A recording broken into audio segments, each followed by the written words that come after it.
Allí estaba, sentada en el suelo a tan solo 2 palmos del escenario, observando las obras de arte que hacía el grupo Azahara de Fraga, los ojos como platos y con muchísima ilusión de poder ser una de ellas, allí con tan solo 4 años, deseando ser una bailadora internacional.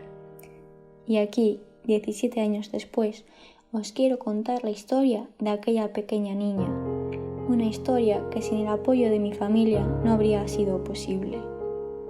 Nervios es la palabra que mejor define lo que ha sido, es y será el flamenco en mi vida. Aquel primer día de ensayo en el aula de música del colegio no sabía lo que iba a suceder, ni de que Gloria, mi primera profesora, se iba a convertir en una integrante más de mi familia, en la que gracias a ella soy la que soy en el mundo del baile.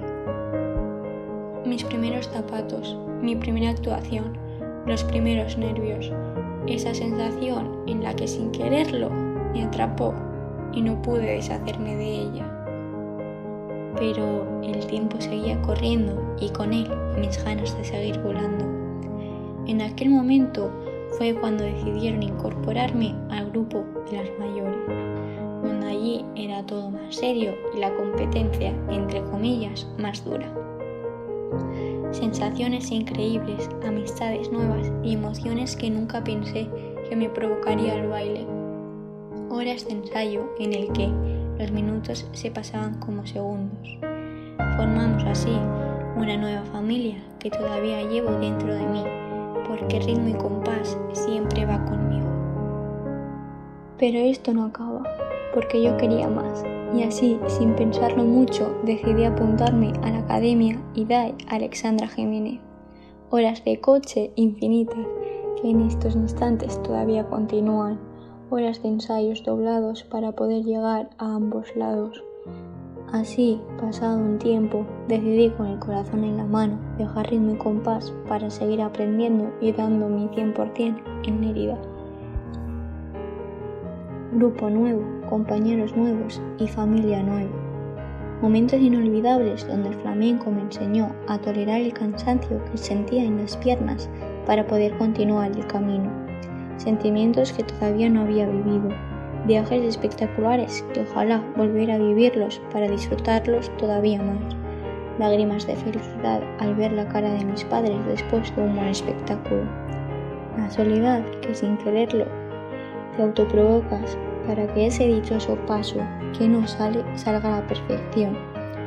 La seguridad que te dan las amigas para sentirte más grande. Pero llega ese momento en el que estás a punto de subirte al escenario con los focos apuntándote a la cara sin ver lo que tienes delante y la mente ausente sin recordar ni un solo paso de todo el baile, preguntándote qué narices haces ahí arriba. Sin poder dar marcha atrás, miras a tu familia del baile, le coges la mano al que está a tu lado y sales eufórico a dar todo de ti, impactando tus preciosos zapatos contra el tablao, levantando así el polvo del escenario, sudando como nunca había sudado antes y recordando esos momentos de impotencia que te dan los días antes del estreno y ver que no estás al nivel. Aún así, llevas tu escudo lleno de fortaleza y das tu vida a todas aquellas personas que están al otro lado del telón, como aquella pequeña niña que os he presentado al principio. Para acabar, quiero agradecer a todas las personas nombradas en este maravilloso proyecto que tantas dudas me ha provocado, pero sobre todo agradecer a los grandes del flamenco por querer formar una maravillosa familia a lo largo de tantísimos años, queriendo así demostrar al mundo lo que es sentir por el baile. Gracias.